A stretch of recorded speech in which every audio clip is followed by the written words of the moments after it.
Hello, we are going to take a look at the lesson plan format for TCH 209. So when you open your Google Drive, go to Resources and Materials, and then open up the PBA Teaching Cycle folder, and you will find in here the lesson plan format. So click on the lesson plan format, and you will see a template that you're going to fill out for your formal lesson plans once you've completed all of your assessments, which are bulleted point lesson plans.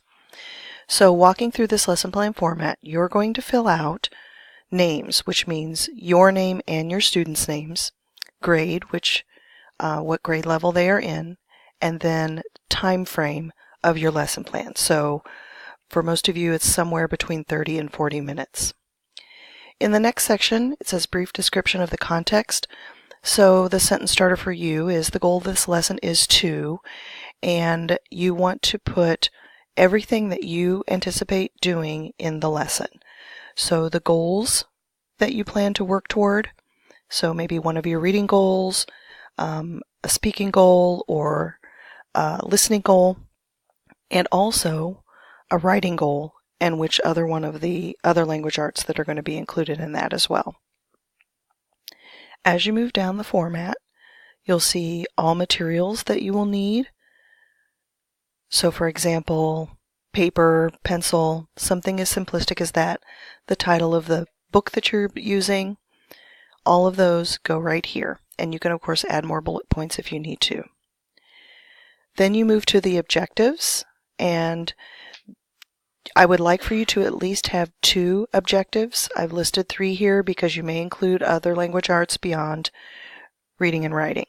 So as a result of this lesson, the student will be able to, and that's very closely connected to the goal or goals you have set with from your paper. Here you're going to have the linked standards that your goals and objectives are related to. So if you have 3 objectives, you may have 3 standards. It's okay if one standard overlaps for a couple of the objectives, but I'd like for you to at least be addressing 2 standards. Then moving down to the procedure of the lesson plan, I have it set up so that you are focusing on reading and writing for the lesson plan. You need to address both.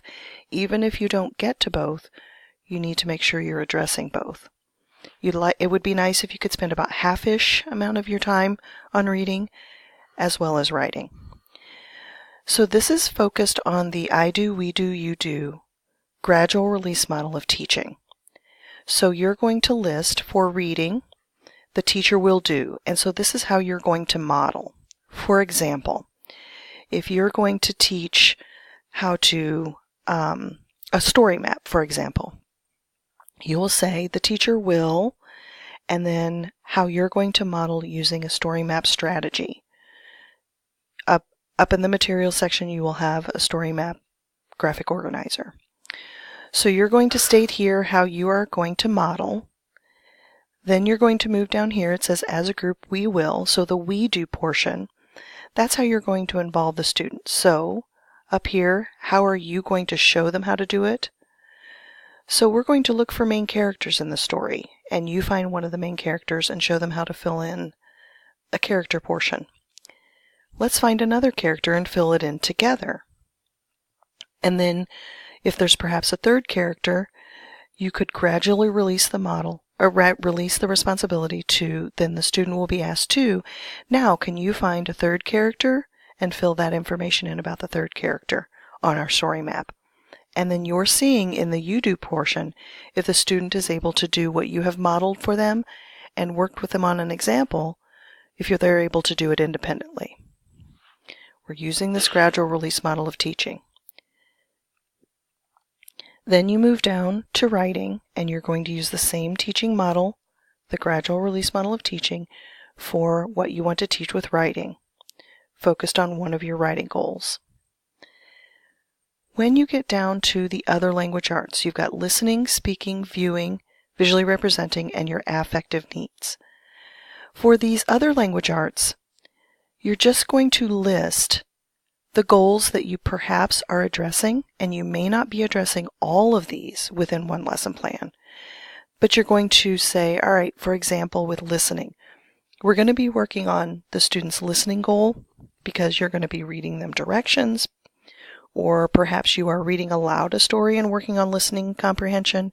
So any of these other language arts that you are addressing their goals, you would say, incidentally, in the reading portion of the lesson plan, I'm addressing the listening goal by doing what? And you would explain that. You don't have to fill it out for every single one of the other language arts. Now, the affective needs, for example, if you're meeting your child's affective needs and you're writing a we can statement at the end of the lesson plan, because that's the strategy you plan to use to meet the child's affective needs, then yes, you would, in the affective section, you would say that you're meeting the child's affective goal by doing the we can statement at the end of the lesson plan. But these are all to be filled out, how you're addressing them incidentally within the reading and writing portions of the lesson plan. Then you move on to the closure section. How do you plan to close the lesson? What I'd prefer that you do is to spend the last 2 to 3 minutes of your lesson focusing on asking the student to tell you what they've learned. You can do that by having them write a we can statement, or you can do that by having them fill out a reflection. But you want to have them tell you what they've learned, not you telling them what they have learned, because then it becomes an informal assessment that you can gauge whether they understand the strategy or concept that you've taught them. Then if they can articulate it to you, you know that they've mastered it and you can move on to another goal or strategy. If they haven't, you know the next lesson plan that you teach is going to be focused on reteaching. Then you move to the ongoing informal assessment. It has some questions here for you to contemplate in thinking about this section. How will you know that the student met the outcomes objectives stated above? Well, you can say that the student successfully filled out an I can statement, or that they articulated it to you in your closure.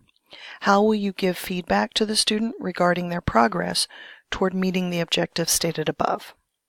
So if you at the beginning of the lesson have an agenda, you can articulate to them, you know what, it really looks like that you understand how to fill out a story map when you comprehend a story. So next time we're going to be moving on to something new. Or you can say, you know what, I really think you're catching on to the story map, but I think we're going to be focusing on it again for next time. What are your informal assessments? Was it the story map graphic organizer? Then that is going to be your informal assessment, which teaches you whether they've mastered it or you need to move on. Accommodations. In this section, you need to consider, if you were teaching this lesson that you're just teaching to 1 or 2 students in your tutoring, if you were to teach this lesson to a whole class, how would you teach it if you needed to accommodate exceptional learners? So I want you to think of 2 exceptionalities, and I want you to list them here. So for example, you could say number 1 would be a student who is ELL. Another example for number 2 would be a student who is blind or low vision.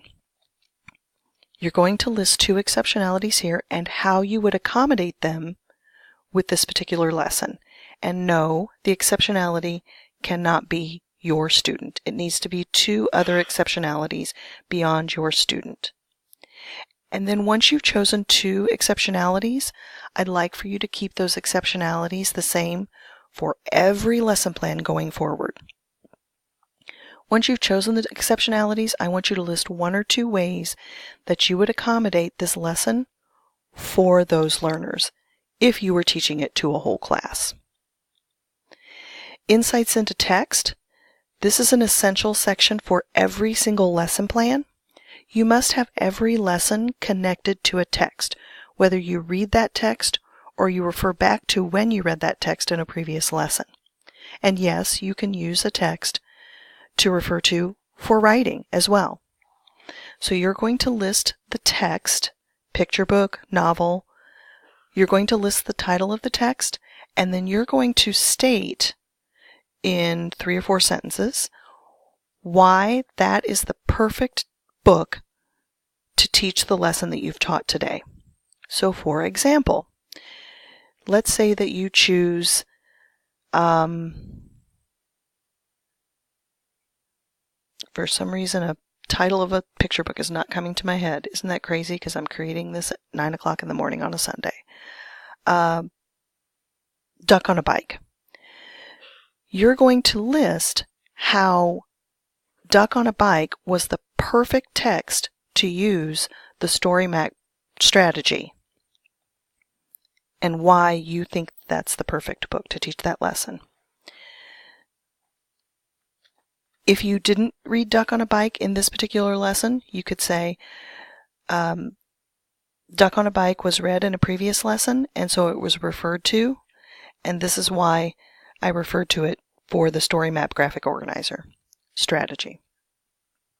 Then you move down to references. Your references are probably going to be improving reading or craft lessons because that's where you're pulling your strategy ideas from. And then if you got any other ideas from the web, you would list them here. This is the lesson plan format for TCH 209.